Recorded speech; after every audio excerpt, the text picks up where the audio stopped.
She's the one to take initiative in a lot of these circumstances. But again, we're seeing a very important deal with Casper playing a very big, potent damage dealer. But in the same vein, Nemi has a mental stack king on their hands.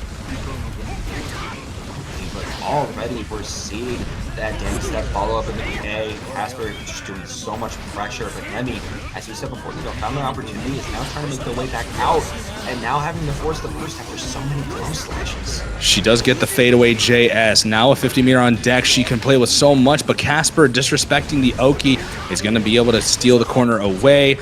She represents the YRC, and now the corner is hers. This time be able to use the setup that she just unfortunately wasn't able to make use of on Kami.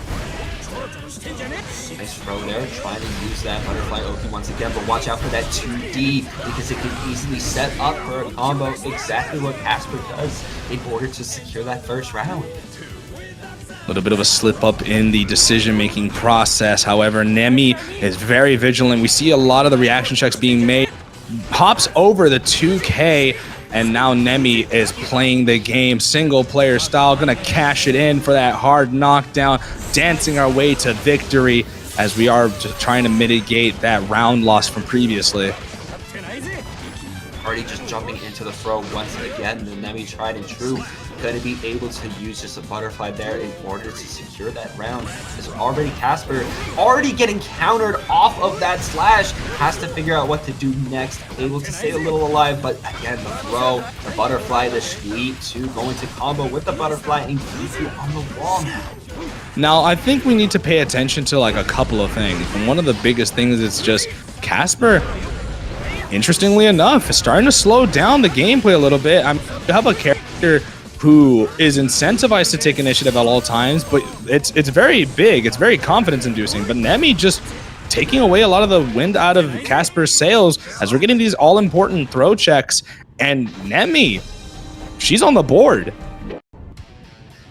Nemi feels like she's just, again, I was saying patient before, they take initiative, but they wait for that moment their opponent falters, and we keep seeing that with a lot of those throw checks, and now we see Nemi absolutely assaulting Casper in the corner here, going to be able to break that wall, half health gone, and Fusion all ready to start us off into another wall. We can't use that setup too much though, because we got to remember Slayer does have a very potent backdash for circumstances like these. We aren't going to get the pile bunker loop, which does give Nemi a little bit of breathing room. And with 100 meter, you have all types of options. However, Casper, ever so patient, realizing that 100 meters is a scary prophecy, does get over to the other side and stays out of the way. But Koi offering the knockdown. Are you just running in with the 2D into the pile bunker? Could be doing it again off of 2S, especially trying to get our overhead here off of 2H. Still though able to come out with a counter finish, but the YRC gotta watch out, but you do! And immediately cashing all that. Very expensive cash out too, but when positive bonus is right there, it doesn't feel like you're spending all too much. It feels like a situation of the rich get richer. Like the situation like you gotta spend money to make money. On reaction, you could not have done that on purpose. Nemi, we might have to check Nemi's bloodstream. There's no way you made that decision consciously. No, I've never seen reaction time like that. Forget reaction time. That was the hardest of call-outs. That was a wake-up call. I tell you, people treat this like a reversal, and I don't blame them. Look at what happened to Nemi. Nemi is just keeping up so much pressure, and look at this gameplay they're having here. Literally taking a page out of Casper's book from the previous set they had, and still just rushing in. Casper cannot breathe, and they be just gone after this. Yeah. My fault, Nemi. I feel like the more we get to see Nemi, I think Nemi might thrive under the spotlight. Maybe their hands were a little bit cold into the first set on stream, but we're starting to see a lot more confidence and a lot more just absolute disrespect, and we're seeing it in full effect into game number 3. Casper trying to mitigate the result and gets the Master's Hammer, but no pile bunker confirmed. Not Try to 2D, did not have, it was too much distance for you to make something happen there, as the Fujin's gonna perfectly set up for the super. That means that hard knockdown is once again gonna come in clutch for Nemi, and that also means they're just gonna be running around like crazy. You try to dash out, try to create some space, they're still running in. Oh! Big catch, and you already know what it's like, ladies and gentlemen. Put your points in. Alrighty, will this kill? Nuh-uh. Not quite yet, but it was right around the doorstep, baiting out the parry. Today, we aren't going to play with the Spring Breakers. We are going to go into a possible game number 4 if Casper can so help it.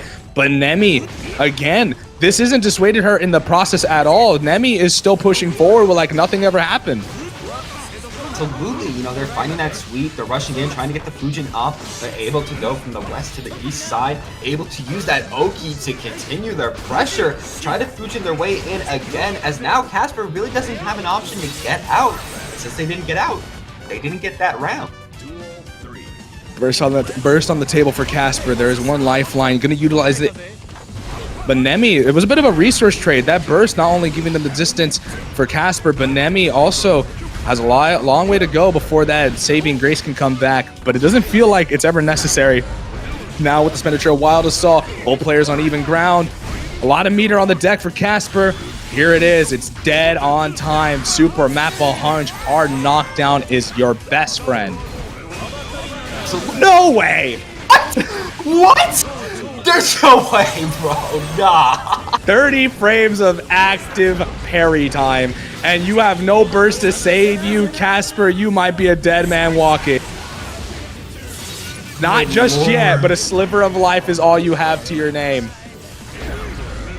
They were able to jump in though. JH gonna continue it with the Super Mappa Hunch once again. Just gonna take us to the wall,